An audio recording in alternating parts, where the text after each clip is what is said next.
Hi friends, எல்லோரும் எப்படி இருக்கீங்க? எல்லோரும் ஹாப்பியாகவும் ஹெல்த்தியாகவும் இருப்பீங்கன்னு நம்புகிறேன். நாங்களும் இங்கே ரொம்ப நல்லாயிருக்கோம். இன்றைக்கி ஒரு டே ரொட்டீன் விலாக் தான் ஷேர் பண்ணியிருக்கேன். கண்டிப்பாக உங்களுக்கு பிடிக்கும்னு நம்புகிறேன்.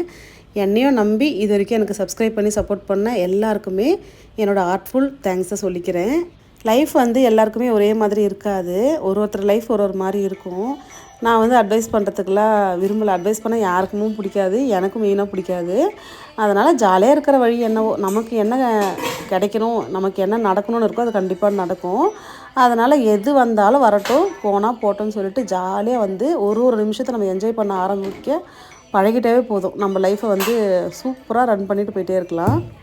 நைட்டு வந்து மாவு அரைச்சி வச்சுருந்தேன். மோஸ்ட்லி வந்து மாவு காலையில் ஹஸ்பண்ட் டியூட்டி கிளம்புறதுக்குள்ளே புளிக்காது.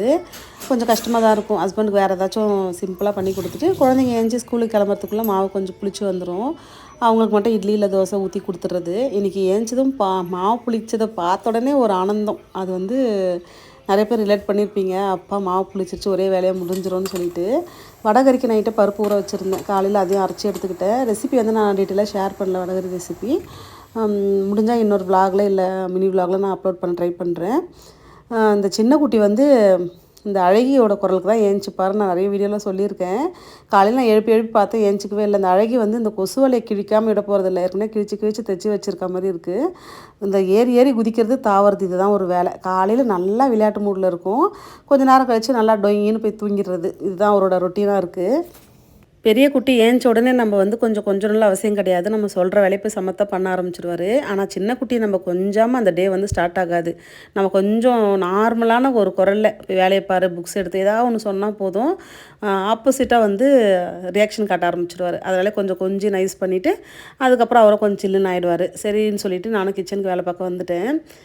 எனக்கு வடகறினாவே சின்ன வயசு ஞாபகம்லாம் வந்துடும். மோஸ்ட்லி வந்து நாங்கள் இருக்க ஏரியா பக்கம்லாம் வந்து ஒரு டிஃபன் கடையில், இட்லி கடையில் போய் நம்ம இட்லி வாங்கினா கூட கண்டிப்பாக வடகறி இருக்கும். இப்போ எனக்கு எப்படின்னு தெரியல, அப்போல்லாம் கண்டிப்பாக வடகறி கிடைக்கும். வீட்டிலனா ஒரு சட்னியில் சாம்பார் தான் இருக்கும். கடையில் சட்னி, சாம்பார், வடகறியும் கொடுப்பாங்களா. அதுவும் பக்கத்தில் வந்து ஒரு அண்ணன் கடை வச்சுருப்பார். நான் வந்து ஸ்கூல் படிக்கும் போதெல்லாம் எனக்கு அவ்வளோ ஒரு கிரேவிங்காக இருக்கும். அந்த இட்லி, அந்த வடகறிக்கெல்லாம் அப்படி இருக்கும். அப்புறம் இன்னொரு கடை மெயின் ரோட்டில் இருக்கும். அந்த கடை பேர் வந்து மண்ணாங்கட்டின்னு சொல்லுவாங்க. கடை பேர் கொஞ்சம் டிஃப்ரெண்ட்டாக தான் இருக்கும். அந்த வடகறி ரெசிபி நான் எவ்வளோ ட்ரை பண்ணுறேன், எனக்கு வரல. கலரே வந்து நல்ல டார்க்காக இருக்கும். அதில் வந்து பூரி, பரோட்டா இல்லைனா இட்லி மேலே ஃபுல்லாக வச்சு கொடுப்பாங்க. அந்த இட்லியை வந்து காஞ்சிபுரம் இட்லி தான் கொடுப்பாங்க. அந்த ஃபுல்லாக தாளித்து கொட்டி அது ஒரு மாதிரி ஒரே ஒரு இட்லியில் அந்த வடகறி வச்சு சாப்பிட்டாவே மதியம் வரைக்குமே பசிக்காது. அப்படியே திருப்தியாக இருக்கும், திம்முன்னு இருக்கும் வயிறெல்லாம். ஃபஸ்ட்டெல்லாம் வந்து நல்லா சாப்பிடணுன்னு ஆசைப்படுவேன். அந்த ரெசிபியெல்லாம் எப்படி இருக்கும், என்னென்ன இன்க்ளூட் பண்ணுறாங்களான்னு நினைக்கவே மாட்டேன். இப்போ எது நினச்சாலும் அதுக்குள்ளே என்ன ஆட் பண்ணுவாங்க, எப்படி இந்த டேஸ்ட் வரும், அதே மைண்டில் தான் இருக்குது.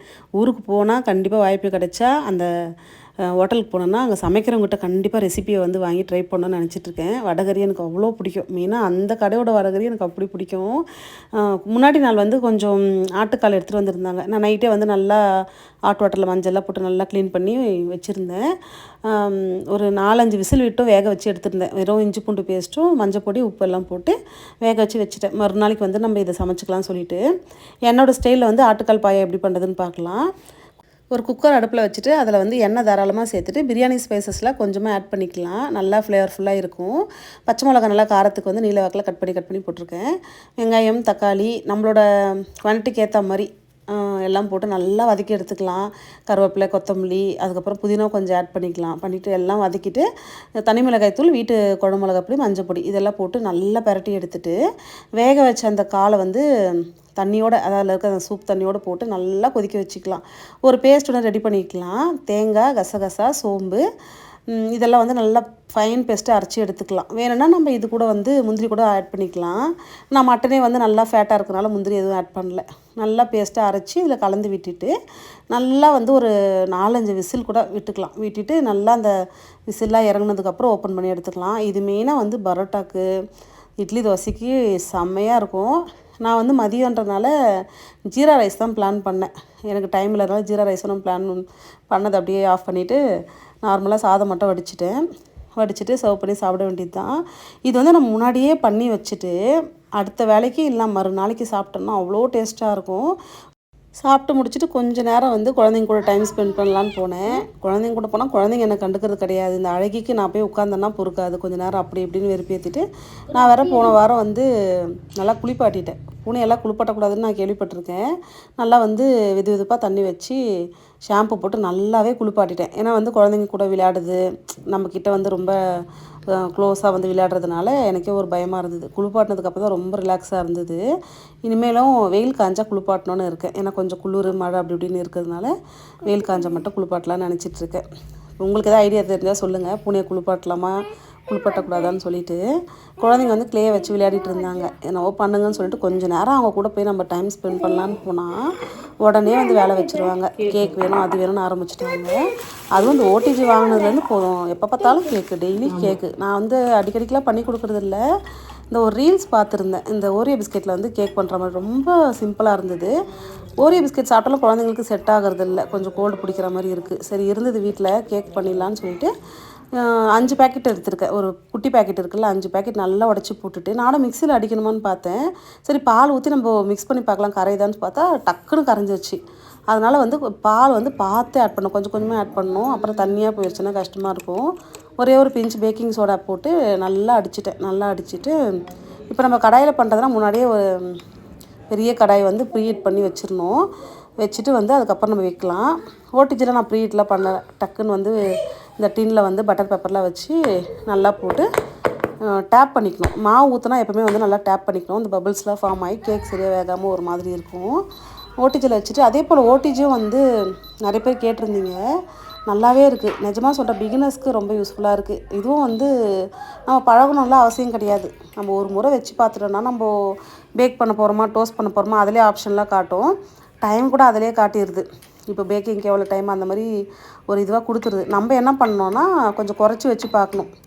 அதே டைம் வச்சு கொஞ்சம் தீஞ்சு போய் கருகி போகிறதுக்கு வாய்ப்பு இருக்குது. நான் அப்படி தான் பண்ணுறது. 170 டிகிரி செல்சியஸில் வந்து நான் கரெக்டாக 18 நிமிஷம் பேக் பண்ணேன். சூப்பராகவே வந்துருச்சு. குழந்தைங்க கிட்ட வந்து சூடு ஆறுற வரைக்கும்லாம் பொறுக்கவே முடியாது. டக்குன்னு சீக்கிரம் வேணும். எனக்கும் கொஞ்சம் ஆற வச்சு சாப்பிட்ணுன்னு ஆசை. கேக்கு போய் சூடாக சாப்பிட்டா எப்படி இருக்கும்? எனக்கே கடுப்பாக இருக்குது. எப்போ பார்த்தாலும் சூடாக சாப்பிட்ற மாதிரியே இருக்குது. இன்றைக்கும் அப்படி தான் பண்ணிகிட்டே இருந்தாங்க. கொஞ்சம் சாக்லேட் சிரப்லாம் மேலே போட்டு சும்மா நல்லா வந்து ட்ரெஸ்ஸிங் பண்ணிவிட்டு பார்க்குறதுக்கே வந்து ரொம்ப எம்மியாக இருந்தது. இந்த ஓரியோ பிஸ்கெட்டோட ஸ்மெல் வந்து வரும்னு எதிர்பார்த்தேன். ஆனால் கொஞ்சம் கூட அந்த ஓரியோ பிஸ்கெட்டோட ஃப்ளேவர் காணவே காணோம். அந்த பிஸ்கெட்டை தான் பண்ணமான்ற மாதிரி இருந்துச்சு. குயிக்காக பண்ணிடலாம். நான் நிறைய பொருள் எதுவுமே தேவைப்படாது. பாலும் பிஸ்கெட் இருந்தால் போதும். டேஸ்ட் நிஜமாகவே நல்லா இருந்தது. நீங்களும் குழந்தைங்களுக்கு ட்ரை பண்ணி பாருங்கள். நிஜமாகவே ஒரு வீடியோ அப்லோட் பண்ணுறது அவ்வளோ கஷ்டமாக இருக்குது. என்ன சொல்கிறது, 2 குழந்தைங்களும் நம்ம பார்த்துட்டு நிறைய பேர் செய்கிறாங்க, இல்லைன்னு சொல்லலை. நான் தான் பண்ணுறேன்ற இதுக்கெல்லாம் நான் சொல்ல வரல. ஆனால் வந்து ஒரு வீடியோ ஒரு 40 நிமிஷம் 50 நிமிஷத்துக்கு நம்ம எடுத்துகிட்டு அது 8 நிமிஷம் 10 நிமிஷத்துக்குள்ளே எடிட் பண்ணுறது அவ்வளோ கஷ்டமாக இருக்குது. என்னோடய பேஷனால் தான் நான் இது வரைக்கும் யூடியூப்பில் வந்து ரன் பண்ணிகிட்ருக்கேன். எனக்கு வந்து வீடியோ எடுக்கிறது அப்லோட் பண்ணுறதுலாம் ரொம்ப பிடிச்சிருக்கு. கொஞ்சமாச்சும் யூஸ்ஃபுல்லான கண்டென்ட் கொடுக்குறேன்னு நம்புகிறேன். ஏன்னா நான் வந்து ப்ரொஃபஷனல் எதுவுமே எனக்கு தெரியாது. எனக்கு வந்து பேசிக் கூட எனக்கு சொல்லித்தரத்துக்கு யாரும் கிடையாது. எல்லாமே நானே தான் பண்ணிகிட்ருக்கேன். கண்டிப்பாக எந்த ஒரு விஷயத்துலையும் பேஷன் இருந்துச்சுன்னா, இன்ட்ரெஸ்ட் இருந்தால் நம்மளால் முடியும்னு நினச்சிட்டு போயிட்டே இருக்கணும். எந்த விஷயமா இருக்கட்டும், யூடியூப் மட்டும் நான் சொல்ல வரல. உங்களுக்கு என்ன பேஷன், உங்களுக்கு என்ன வருமோ கண்டிப்பாக வந்து ஒரு மோட்டிவேஷன் எடுத்துகிட்டு அதில் ஏதாச்சும் அச்சீவ் பண்ணணும்னு நினைங்க. என்னோடய வீடியோஸ் உங்களுக்கு பிடிச்சிருந்தால் மறக்காமல் எனக்கு கமெண்ட் பண்ணுங்கள். சப்ஸ்கிரைப்லாம் அடுத்தது தான். எனக்கு கமெண்ட் பண்ணிவிட்டு ஒரு லைக் பண்ணுங்கள். இன்னொரு இன்ட்ரெஸ்டிங்கான vlogல நம்ம பார்க்கலாம் ஃப்ரெண்ட்ஸ். தேங்க்ஸ் ஃபார் வாட்சிங். பாய்.